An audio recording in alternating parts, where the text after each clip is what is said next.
नमस्कार साथियों कैसे हैं आप सब। उम्मीद होगा बहुत ही बढ़िया होंगे। तो साथियों ये हम लोग का क्लास है सभी विटामिन पे। जो भी विटामिन है हम लोग का उन सभी विटामिन पे बनाया गया है ये क्वेश्चन। तो आइए बिना देरी किए स्टार्ट करते हैं। साथियों हम लोग का पहला क्वेश्चन है रतौंधी किस विटामिन के कमी से होता है। तो साथियों ये आंसर हो जाएगा रतौंधी विटामिन ए की कमी से होता है। किस कमी से होता है? विटामिन ए की कमी से होता है। साथियों अगला क्वेश्चन है हम लोग का विटामिन ए का वैज्ञानिक नाम क्या है। विटामिन ए का वैज्ञानिक नाम क्या है? तो विटामिन ए का वैज्ञानिक नाम है रेटिनाल। क्या नाम है? रेटिनाल विटामिन ए का वैज्ञानिक नाम है।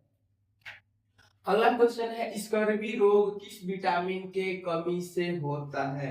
स्कर्वी रोग किस विटामिन के कमी से होता है? तो विटामिन सी के कमी से स्कर्वी रोग होता है। विटामिन सी के कमी से स्कर्वी रोग होता है। ठीक है, अगले क्वेश्चन पे हम लोग आएंगे। अगला क्वेश्चन है विटामिन सी का वैज्ञानिक नाम क्या है। विटामिन सी का वैज्ञानिक नाम हो जाएगा एस्कॉर्बिक अम्ल। क्या हो जाएगा? एस्कॉर्बिक अम्ल विटामिन सी का वैज्ञानिक नाम है। अगला क्वेश्चन है हमारा बेरी बेरी किस विटामिन की कमी से होता है। तो बेरी बेरी विटामिन बी ए की कमी से होता है। किसके? विटामिन बी ए की कमी से होता है। कौन सा रोग होता है? तो बेरी बेरी होता है। अगला क्वेश्चन है विटामिन बी वन का वैज्ञानिक नाम है। विटामिन बी वन का वैज्ञानिक नाम क्या है? तो विटामिन बी वन का वैज्ञानिक नाम थायमीन है। क्या है? थायमीन विटामिन बी वन का वैज्ञानिक नाम है। अगला क्वेश्चन है हम लोगों का रिकेट्स रोग किस विटामिन के कमी से होता है। रिकेट्स रोग किस विटामिन की कमी से होगा? तो विटामिन डी के कमी से क्या होता है?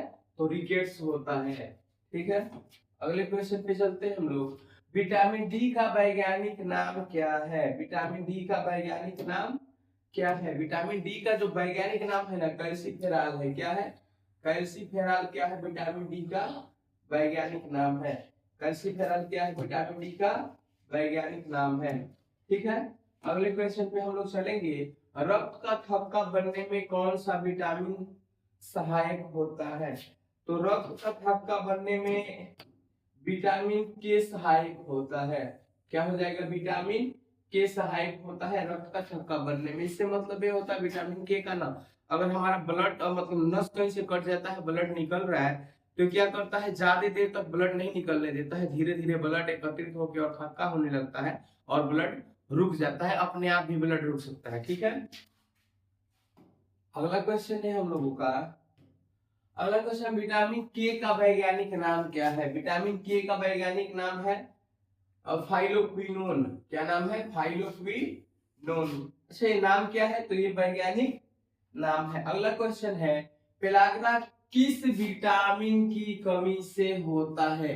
ये पेलाग्रा रोग ना किस विटामिन के कमी से होता है? तो विटामिन बी थ्री के कमी से होता है। ठीक है, अगले क्वेश्चन पे हम लोग आएंगे। विटामिन बी थ्री का वैज्ञानिक नाम क्या है। विटामिन बी थ्री का वैज्ञानिक नाम क्या हो जाएगा? तो नियासिन हो जाएगा। क्या हो जाएगा? नियासिन। विटामिन बी थ्री का वैज्ञानिक नाम नियासिन। अगला क्वेश्चन है हम लोग का एनीमिया किस विटामिन के कमी से हो सकता है। एनीमिया किस विटामिन के कमी से हो सकता है? तो vitamin B twelve. Vitamin B twelve की वजह से हो सकता है।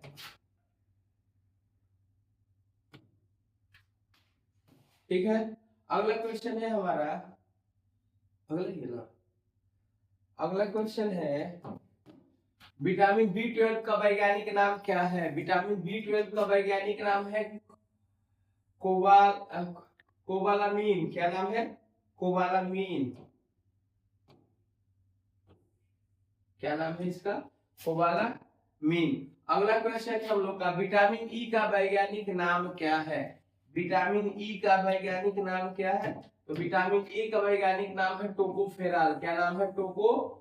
फेराल। किसका नाम है? विटामिन ई का वैज्ञानिक नाम है टोकोफेराल। ठीक है, अगले क्वेश्चन पे हम लोग आएंगे। अगला क्वेश्चन है विटामिन ई का प्रमुख स्रोत क्या है?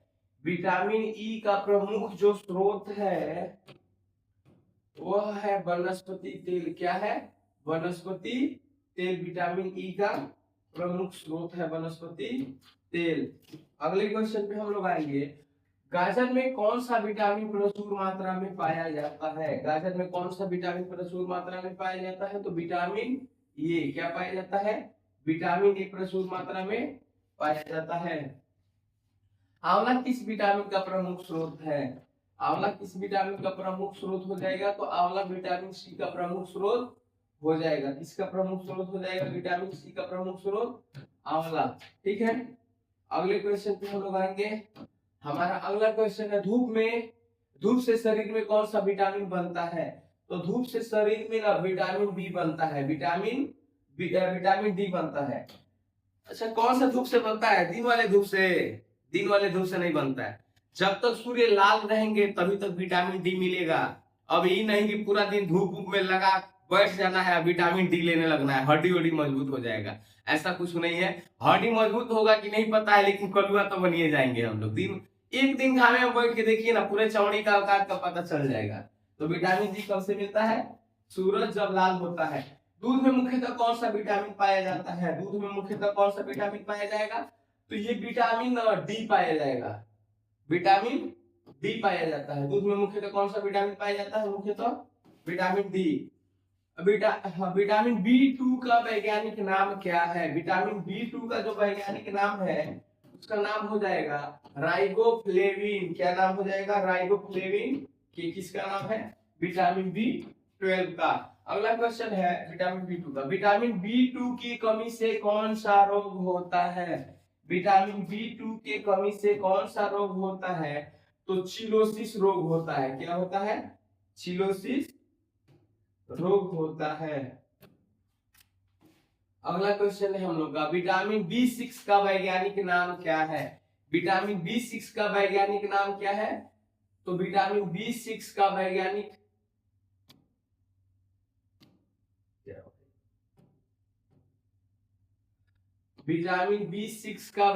नाम हो जाएगा पाइरिडॉक्सिन। क्या नाम हो जाएगा? पाइरिडॉक्सिन। क्या नाम हो जाएगा?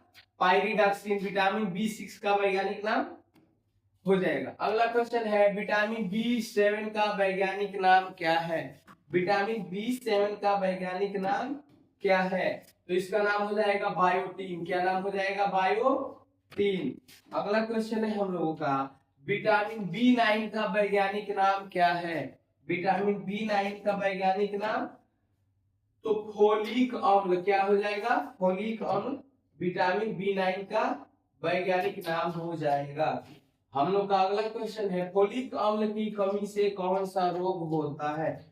फोलिक अम्ल की कमी से कौन सा रोग होता है? तो फोलिक अम्ल की कमी से मेगालोब्लास्टिक एनीमिया होता है। मेगालोब्लास्टिक एनीमिया होता है। अगला क्वेश्चन है हम लोग का संतरा किस विटामिन का अच्छा स्रोत है? संतरा किस विटामिन का अच्छा स्रोत है?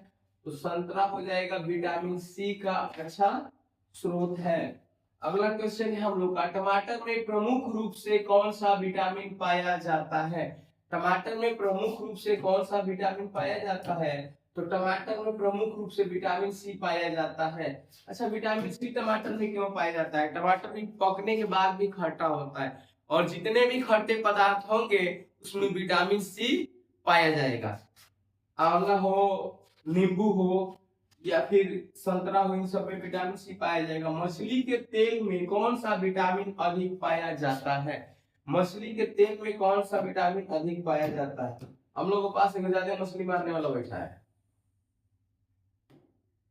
चलिए अगला क्वेश्चन है विटामिन डी। मछली के तेल में कौन सा विटामिन पाया जाता है? तो डी पाया जाता है। हरे पत्तेदार सब्जियां किस विटामिन का अच्छा स्रोत है? हरे पत्तेदार सब्जियां किस विटामिन का अच्छा स्रोत है? तो ये हो जाएगा विटामिन के का अच्छा स्रोत है। किसका? विटामिन के का। हरे पत्तेदार सब्जियां खाते रहिए, मोटा वोटा होने में भी फायदा कर देता है, मोटा वोटा नहीं होने देता है और हड्डी वड्डी मजबूत होता है ना। चलिए रक्तस्राव बढ़ने का कारण किस विटामिन की कमी है? किस विटामिन की कमी से रक्तस्राव बढ़ता है? रक्तस्राव से मतलब होता है रक्त का बंद, अगर कट गया ना कोई अंग या फिर ब्लड, उसको बंद नहीं होता है, बहता रहता है। ठीक है, विटामिन के। अगला क्वेश्चन है, विटामिन ए किस प्रकार का विटामिन है? विटामिन ए किस प्रकार का विटामिन है? हमारा आंसर क्या हो जाएगा? वसा में घुलनशील। क्या हो जाएगा? वो वसा में घुलनशील है विटामिन ए। वसा में घुलनशील विटामिन ए है। ठीक है, अगला क्वेश्चन है हम लोग का, निम्न में से कौन सा जल में घुलनशील विटामिन है? जल में घुलनशील विटामिन क्या हो जाएगा? Vitamin C. विटामिन सी जल में घुलनशील है वो।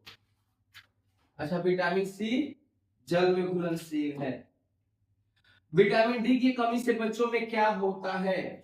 विटामिन डी की कमी से बच्चों में क्या होता है? रिकेट्स। क्या होता है? रिकेट्स एक रोग होता है जो बच्चों में क्या हो जाता है? विटामिन डी की कमी से होता है। विटामिन ए का मुख्य कार्य क्या है? विटामिन ए का मुख्य जो कार्य है ना, क्या है? दृष्टि बनाए रखना। क्या है? दृष्टि बनाए रखना। अच्छा, दृष्टि बनाए रखना क्या हो गया? मतलब नहीं समझ आया। दृष्टि बनाए रखने का मतलब हो गया है ना, दृष्टि मतलब जो देखने की हमारी प्रक्रिया है उसको अच्छा से व्यवस्थित करके रखना। अंकुरित अनाज में कौन सा विटामिन अधिक पाया जाता है? अंकुरित अनाज में कौन सा विटामिन अधिक पाया जाता है? तो ये हो जाएगा विटामिन बी समूह। विटामिन बी समूह अधिक पाया जाता है। अगला क्वेश्चन है, पेलेग्रा के 3D क्या है? पेलेग्रा के 3D क्या है? चलिए भाई, पेलेग्रा के 3D आपको बता देते हैं। आंसर हो जाएगा पहला, क्या लिखा है? पहला 3D, 3 गो डी है ना, पहले डी का नाम हो जाएगा डेर्माटिसिस, दूसरा है डियरिया और तीसरा है डेमेंटिया। अजीब अजीब नाम है भाई, एक बार और देख लेते हैं। डेर्माटिसिस, आगे है डियरिया और तीसरा है डेमेंटिया। चलिए ठीक है, अगला पढ़ते हैं हम। किस विटामिन को एंटी स्टेरिलिटी विटामिन कहा जाता है? किस विटामिन को कहा जाता है? तो ये आंसर हो जाएगा विटामिन ई। किसको बोलते हैं? विटामिन ई को, विटामिन ई को क्या बोलते हैं? Anti sterility vitamin. अगला है, मसूड़ों में खून आना किस रोग का लक्षण है? मसूड़ों में खून आना किस रोग का लक्षण है? तो ये हो जाएगा स्कर्वी। क्या हो जाएगा? स्कर्वी रोग की वजह से मसूड़ों में खून आते हैं। अगला क्वेश्चन है, अंडे की जर्दी में कौन सा विटामिन पाया जाता है? अंडे की जर्दी में कौन सा विटामिन पाया जाता है? तो विटामिन डी पाया जाता है। कौन सा विटामिन पाया जाता है? विटामिन डी अंडे की जर्दी में पाया जाता है। अंडा खाया करिए दबा के, मांस मछली खाइए चाहे नहीं, अंडा खाया करिए। अंडा खाएंगे तो ठीक रहेंगे। अगला क्वेश्चन है, विटामिन B12 का प्रमुख स्रोत क्या है? विटामिन B12 का जो प्रमुख स्रोत है उसको हम लोग बोल सकते हैं मांस, अंडा, दूध। विटामिन B12 का प्रमुख स्रोत है मांस, अंडा, दूध। इसका सेवन करते रहिए, शरीर हष्ट पुष्ट रहेगा। किस विटामिन को सनशाइन विटामिन कहा जाता है? इस विटामिन को सनशाइन विटामिन कहा जाता है। तो विटामिन डी, सूरज से मिलने वाला जो विटामिन है, सूरज की चमकने से विटामिन मिलता है, उसको विटामिन डी बोलते हैं। अगला क्वेश्चन है, त्वचा के स्वास्थ्य के लिए कौन सा विटामिन महत्वपूर्ण है? त्वचा के स्वास्थ्य के लिए कौन सा विटामिन महत्वपूर्ण है? तो विटामिन ए महत्वपूर्ण है। अगला क्वेश्चन है हम लोगों का, हड्डियों और दांतों के लिए कौन सा विटामिन आवश्यक है? हड्डियों और दांतों के लिए कौन सा विटामिन आवश्यक है? Vitamin D. यानी विटामिन डी लेने से हम लोग का हड्डियां तो मजबूत होगा करेंगे, तो मजबूत होगा। हम लोग को प्रचार नहीं करना पड़ेगा टूथपेस्ट का। हम लोग तो देहाती है, मारते हैं गाना, ऐसे फाड़ देंगे गाना दांतों से, वो लोग सब दांतों दर्द करने लगते हैं, नौटंकी करते हैं सब। चलिए अगला क्वेश्चन देखते हैं, विटामिन B5 का वैज्ञानिक नाम क्या है? विटामिन B5 का जो वैज्ञानिक नाम है, इसका नाम हो जाएगा पैंथोथेनिक अम्ल। क्या नाम हो जाएगा? पैंथोथेनिक अम्ल। अगला है, विटामिन B7 को किस नाम से जाना जाता है? विटामिन B7 को किस नाम से जाना जाता है? तो बायोटीन। किस नाम से? बायोटीन के नाम से जाना जाता है। विटामिन ए का अच्छा स्रोत क्या है? विटामिन ए का अच्छा स्रोत क्या हो जाएगा, तो गाजर हो जाएगा। क्या हो जाएगा विटामिन ए का अच्छा स्रोत, गाजर। अगला क्वेश्चन है विटामिन सी का अच्छा स्रोत क्या है, विटामिन सी का अच्छा स्रोत हो जाएगा आंवला। और अगला क्वेश्चन है विटामिन के का मुख्य कार्य क्या है, तो विटामिन के का जो मुख्य कार्य है ना, रक्त का थक्का बनाना है। क्या है, रक्त का थक्का बनाना है। जो दृष्टि बढ़ाए रखना है, किसका काम है, ये विटामिन ए का काम है। किसका है, विटामिन ए का। ठीक है, आगे का क्वेश्चन है हम लोगों का, वसा में घुलनशील विटामिन कौन कौन से हैं। वसा में घुलनशील जो विटामिन है ना, उसका ए डी ई के, और हम लोग ट्रिक के साथ आए ना एकदम आसानी से, के ई डी ए। कीड़ा तो हम लोग पढ़ ही सकते हैं, पढ़ सकते हैं ना कीड़ा हो, तो आसान हो जाएगा। वसा में घुलनशील विटामिन का नाम क्या हो जाएगा, कीड़ा। क्या हो जाएगा, कीड़ा। ठीक है दोस्तों, अभी के लिए सिर्फ इतना ही। अगर वीडियो में कोई त्रुटि हुई हो तो इसके लिए माफी चाहेंगे। उम्मीद है कि आप लोग हम लोग का भर के सपोर्ट देंगे। अभी के लिए सिर्फ इतना ही। जय हिंद साथियों।